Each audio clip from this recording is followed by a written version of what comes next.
আল্লাহ তোমার গোলাম তোমার দরবারে উপস্থিত। এ কাপড়, এই যে হেরামের কাপড় পরি, কি এটা?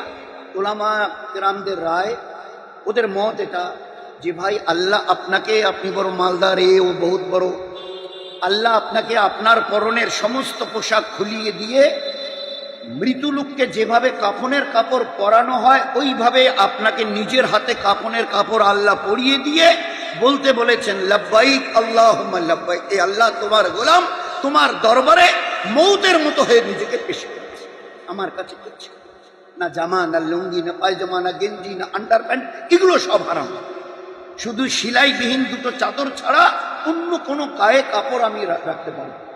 হ্যাঁ, নেহাত যদি কখনো ঠান্ডা লাগার আগে তো সেলাইবিহীন চাদর কম্বল এই পর্যন্ত ঢাকতে হবে, এই পর্যন্ত, মুখ ঢাকা যাবে না। হ্যাঁ, যদি কোনো সময় বেখেয়ালে মুখে উজু করে এসেছি, খেয়ালই ছিল না, চট করে ডাকতাম ইন্নালিল্লাহ, তো এর জন্য সদকা দিতে হবে। যে ফেতরাটা আমরা দিই 50-60 টাকা সদকা। আর কেউ ইচ্ছা করে যদি মাথায় এক ওয়াক্ত নামাজ পড়ার জন্য টুপি ইচ্ছা করে দিই, ইচ্ছা করে উজু করে যদি এবারে গামছাটা দিই, তোয়ালে গিয়ে মুখ মুছি, তো আপনার জন্য দম দেয়া ওয়াজিব হলো। দম মানে জরিমানা। কি? একটা জানোয়ার 25-30 হাজার টাকা দিয়ে কিনে মক্কায় আপনাকে জবাই করে কাফারা দিতে হবে।